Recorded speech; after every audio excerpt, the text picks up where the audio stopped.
এক মাস পর আগরতলায় ফিরলেন বাংলাদেশের সহকারী হাইকমিশনার। সাবেক জনপ্রশাসন মন্ত্রী ফরহাদ হোসেনের ছোট ভাই কারাগারে। জাফরুল্লাহ শুধু রাষ্ট্রের স্বাধীনতা নয়, মানুষের স্বাধীনতা চেয়েছিলেন, বলেছেন সিরাজুল ইসলাম চৌধুরী। জানাবো শৈত্যপ্রবাহ আসছে, সঙ্গে কুয়াশা থাকতে পারে 1 সপ্তাহ। সর্বশেষ জানাবো শেখ হাসিনা সহ 97 জনের পাসপোর্ট বাতিল। এতক্ষণ শুনছিলেন সংবাদ শিরোনাম, এবারে বিস্তারিত। এক মাস পর আগরতলায় ফিরলেন বাংলাদেশের সহকারী হাইকমিশনার। এক মাস পর ভারতের ত্রিপুরা রাজ্যের আগরতলায় নিযুক্ত বাংলাদেশের সহকারী হাইকমিশনার আরিফ মোহাম্মদ তার কর্মস্থলে ফিরে গেছেন। ব্রাহ্মণবাড়িয়ার আখাউড়া ইমিগ্রেশন দিয়ে মঙ্গলবার বেলা ১:৩০টার দিকে তিনি আগরতলায় যান। এর আগে আগরতলায় বাংলাদেশের সহকারী হাইকমিশন প্রাঙ্গণে হামলার পরিপ্রেক্ষিতে গত ৮ ডিসেম্বর তিনি ঢাকায় ফিরে পররাষ্ট্র মন্ত্রণালয়ে যোগদান করেছিলেন। সংশ্লিষ্ট সূত্র জানায়, গত ২ ডিসেম্বর দুপুরের দিকে ভারতের উত্তর-পূর্বাঞ্চলীয় ত্রিপুরা রাজ্যের উত্তর আগরতলায় বাংলাদেশের সহকারী হাইকমিশন প্রাঙ্গণে হামলা হয়। হিন্দু সংঘর্ষ সমিতি নামে একটি সংগঠনের সদস্যরা সহকারী হাইকমিশন প্রাঙ্গণে ঢুকে এই হামলা চালান। তারা সহকারী হাইকমিশনের ভেতরে ঢুকে বাংলাদেশের পতাকা নামিয়ে তাতে আগুন দেন। প্রায় ৩ ঘণ্টা এই বিক্ষোভ ভাঙচুর চলে। পরে তারা মিছিল করে সেখান থেকে চলে যান। নিরাপত্তাহীনতাজনিত অবস্থার জন্য পরবর্তী নির্দেশ না দেওয়া পর্যন্ত আগরতলার বাংলাদেশের সহকারী হাইকমিশনের সব ধরনের ভিসা ও কনসুলার সেবা কার্যক্রম বন্ধ করে দেওয়া হয়। ভারতের ওই পরিবর্তিত পরিস্থিতি নিয়ে আলোচনার লক্ষ্যে গত ৫ ডিসেম্বর এক সংক্ষিপ্ত নোটিশে ত্রিপুরার বাংলাদেশের সহকারী হাইকমিশনার আরিফ মোহাম্মদকে ঢাকায় ফেরার নির্দেশ দেন বাংলাদেশের পররাষ্ট্র মন্ত্রণালয়। সহকারী হাইকমিশনার আরিফ মোহাম্মদ ৮ ডিসেম্বর ঢাকায় ফেরেন। এক মাস পর সরকারের নির্দেশে আজ দুপুরে ভারতের আগরতলায় বাংলাদেশের সহকারী হাইকমিশন কার্যালয়ে ফিরে গেলেন তিনি। সাবেক জনপ্রশাসন মন্ত্রী ফরহাদ হোসেনের ছোট ভাই কারাগারে। ছাত্র জনতার আন্দোলনে হামলার মামলায় সাবেক জনপ্রশাসন মন্ত্রী ফরহাদ হোসেনের ছোট ভাই সরফরাজ হোসেন ওরফে মৃদুলকে কারাগারে পাঠানো হয়েছে। মঙ্গলবার দুপুরে মেহেরপুর চিফ জুডিশিয়াল ম্যাজিস্ট্রেট আদালতে আত্মসমর্পণ করে তিনি জামিনের জন্য আবেদন করেন। বিচারক জুয়েল রানা জামিন নামঞ্জুর করে তাকে কারাগারে পাঠানোর নির্দেশ দেন। মেহেরপুর দায়রা ও জজ আদালত পুলিশের পরিদর্শক মানস রঞ্জন দাস বিষয়টি নিশ্চিত করে বলেন, বেলা ২টার দিকে আসামি মেহেরপুর জেলা যুবলীগের যুগ্ম আহ্বায়ক সরফরাজ হোসেনকে পুলিশি পাহারায় কারাগারে পাঠানো হয়েছে। মামলার বাদী পক্ষের আইনজীবী মারুফ আহমেদ বিজন বিষয়টি নিশ্চিত করেছেন।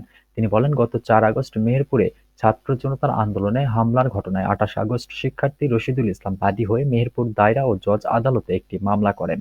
এতে সাবেক জনপ্রশাসন মন্ত্রী ফরহাদ হোসেন, তার ছোট ভাই সরফরাজ হোসেন সহ আওয়ামী লীগের ১৬৩ নেতাকর্মীকে আসামি করা হয়েছে।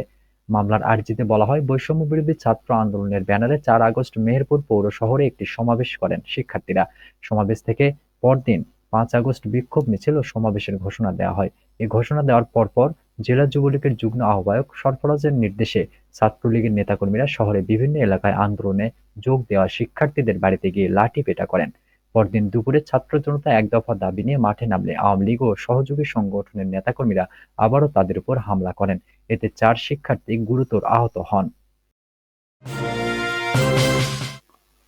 জাফরুল্লাহ শুধু রাষ্ট্রের স্বাধীনতা নয়, মানুষের স্বাধীনতা চেয়েছিলেন, বলেছেন সিরাজুল ইসলাম চৌধুরী। গণ বিশ্ববিদ্যালয়ের ট্রাস্টি বোর্ডের সাবেক সভাপতি ও ঢাকা বিশ্ববিদ্যালয়ের ইমেরিটাস অধ্যাপক সিরাজুল ইসলাম চৌধুরী বলেছেন, জাফরুল্লাহ চৌধুরী সমাজ বিপ্লবী ছিলেন। তিনি শুধু রাষ্ট্রের স্বাধীনতা নয়, মানুষের স্বাধীনতা চেয়েছিলেন। জাফরুল্লাহ চৌধুরী আদ্যোপান্ত একজন বাংলাদেশী ছিলেন।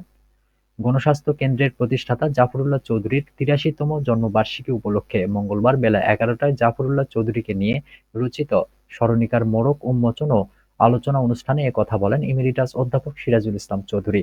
ঢাকার সাভারে গণ বিশ্ববিদ্যালয়ের একাডেমিক ভবন মিলনায়তনে এই অনুষ্ঠানের আয়োজন করা হয়। সিরাজুল ইসলাম চৌধুরী বলেন, জাফরুল্লাহ চৌধুরী ইচ্ছা করলে অনেক বড় সার্জন হতে পারতেন, বিত্তবান মানুষ হতে পারতেন, কিন্তু তিনি তা না হয়ে জীবনের শেষ দিন পর্যন্ত জনগণের জন্য যুদ্ধ করে গেছেন। তার প্রতিষ্ঠিত প্রতিটি প্রতিষ্ঠানে ব্যক্তি মালিকানার পরিবর্তে সামাজিক মালিকানা করে গেছেন। প্রতিটি প্রতিষ্ঠানের মধ্যে জনগণকে সম্পৃক্ত করেছেন। সিরাজুল ইসলাম চৌধুরী আরো বলেন, রবীন্দ্রনাথ ঠাকুরের মতো বহুমুখী প্রতিভাবান ছিলেন জাফরুল্লাহ চৌধুরী। তাকে নিয়ে গবেষণা করতে হবে, তার কাজকে মূল্যায়ন করতে হবে, তার আদর্শকে অনুধাবন করতে হবে। তিনি জীবিত থাকলে বর্তমান রাজনৈতিক পট পরিবর্তনে ভূমিকা রাখতেন। অনুষ্ঠানে গণ বিশ্ববিদ্যালয়ের ট্রাস্টি বোর্ডের সদস্য ও বিশ্ববিদ্যালয়ের সাবেক উপাচার্য অধ্যাপক আবুল কাশেম চৌধুরী বলেন, জাফরুল্লাহ চৌধুরী বিকল্প চিন্তার মানুষ ছিলেন। তিনি অনুধাবন করতে পেরেছিলেন গরিবের উন্নয়ন না হলে রাষ্ট্রের উন্নয়ন সম্ভব নয়। এজন্য তিনি সারা জীবন হতদরিদ্র ও পশ্চাৎপদ মানুষের উন্নয়নে কাজ করেছেন। শৈত্যপ্রবাহ আসছে, সঙ্গে কুয়াশা থাকতে পারে ১ সপ্তাহ। দেশজুড়ে আবারও হাড় কাঁপানো শীত আসছে, সেই সঙ্গে ঘন কুয়াশার চাদরও উড়ে আসতে শুরু করেছে। আগামী বুধবার সারা দেশে দিনের তাপমাত্রা ১ থেকে ২ ডিগ্রি সেলসিয়াস কমতে পারে। এর মধ্য দিয়ে কয়েকদিন বিরতির পর দেশের উত্তরাঞ্চল সহ বিভিন্ন স্থানে শুরু হতে পারে শৈত্যপ্রবাহ। এর মধ্যে পঞ্চগড়ের তেঁতুলিয়া শৈত্যপ্রবাহের তাপমাত্রা নেমে এসেছে।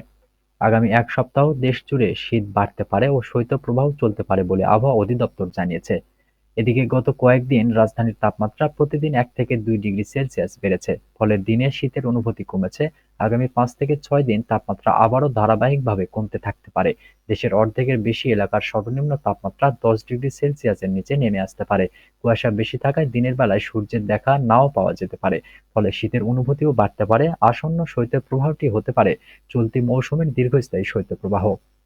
আবহাওয়াবিদেরা বলছেন, পশ্চিমা লঘুচাপের নিম্নমুখী অংশ উত্তর-পশ্চিম ভারতের হিমালয় পর্বতের কাশ্মীর এলাকা থেকে ঠান্ডা বাতাস বয়ে নিয়ে আসছে। এই হিমেল বাতাসের প্রবাহ ভারতের মধ্য ও উত্তর-পূর্বের রাজ্যগুলো পেরিয়ে পূর্ব দিকে আসছে। আগামীকাল সকাল থেকে তা বাংলাদেশের উপর দিয়ে প্রবাহিত হওয়া শুরু হতে পারে। ফলে আগামীকাল সকাল থেকে আবারও দেশের উপর দিয়ে কুয়াশাযুক্ত ঠান্ডা বাতাস প্রবাহিত হওয়া শুরু করবে। দেশের যেসব এলাকায় আসন্ন শৈত্যপ্রবাহের সবচেয়ে বেশি প্রভাব পড়বে সে বিষয়ে আবহাওয়াবিদরা বলেছেন, শৈত্যপ্রবাহটি রংপুর, রাজশাহী ও খুলনা বিভাগের জেলাগুলোর উপর দিয়ে অতিক্রম করতে পারে। ফলে উত্তরাঞ্চল ছাড়াও যশোর ও চুয়াডাঙ্গা থেকে শুরু করে কুষ্টিয়া পর্যন্ত শীতের দাপট বেশি থাকতে পারে। সেই সঙ্গে সিলেট বিভাগেও শীতের তীব্রতা বেশি থাকতে পারে। শেখ হাসিনা সহ ৯৭ জনের পাসপোর্ট বাতিল। জুলাই গণঅভ্যুত্থানে পরিচালিত হত্যাকাণ্ড এবং গুমের ঘটনায় জড়িত থাকার অভিযোগে অভিযুক্ত মোট ৯৭ জনের পাসপোর্ট বাতিল করেছে সরকার। এদের মধ্যে গুমের সঙ্গে জড়িত অভিযোগে ২২ জনের এবং জুলাই হত্যাকাণ্ডে জড়িত অভিযোগে ৭৫ জনের পাসপোর্ট বাতিল করা হয়েছে। মঙ্গলবার সন্ধ্যায় রাজধানীর ফরেন সার্ভিস একাডেমিতে আয়োজিত এক ব্রিফিংয়ে প্রধান উপদেষ্টার উপ-প্রেস সচিব আবুল কালাম আজাদ মজুমদার এ তথ্য জানিয়েছেন। যাদের পাসপোর্ট বাতিল করা হয়েছে তাদের মধ্যে ছাত্র জনতার আন্দোলনে ক্ষমতাচ্যুত সাবেক প্রধানমন্ত্রী শেখ হাসিনা রয়েছেন বলে তিনি জানিয়েছেন।